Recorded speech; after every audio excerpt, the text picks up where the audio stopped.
I was just in clinic and a patient came in and said, I saw your story on Instagram and I want to hear about Judy. And this is a story that's very, very special to me, but I'll share it with you. So I did my fellowship at MD Anderson, and at the very end of my fellowship, they asked us to do a procedure on a rat because they wanted to see how fast the fellows were at doing microsurgery. So I went down to the basement where they did that, and I asked if I could have a treat to give to my rat before we did the surgery.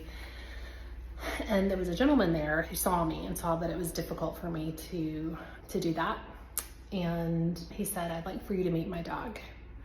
So I finished what I was doing, and then I went to where this gentleman was, and he introduced me to Judy.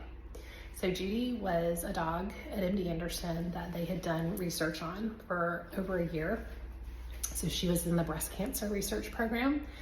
They did a flap on her, they gave her lymphedema, and then they tried to cure it. And so when I met her, her arm was just really bandaged, and she had surgical wounds on her from where she'd had surgery before, and she was very timid, but this gentleman loved her, and he was supposed to euthanize her, but he didn't want to. And he said to me, will you help me? So we went to the director of the veterinary program there at MD Anderson. They had never released a dog before, and we asked if they would release Judy to me. And they had me sign paperwork saying that I would not give her back, and I told them that they couldn't have her back if I got her. And then on the last day of my fellowship, I packed up my apartment and drove to the basement of MD Anderson and picked up Judy. And she came to live with me in Austin, and she lived with me for 14 years. And she passed away in August of 2023. And that's Judy, and she's always here with me.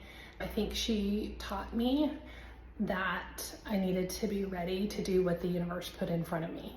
When I met Judy, I had a lot of other things going on in fellowship, and I had just actually lost a dog, Bailey, who was just very, very dear to me, and I was very sad about her loss.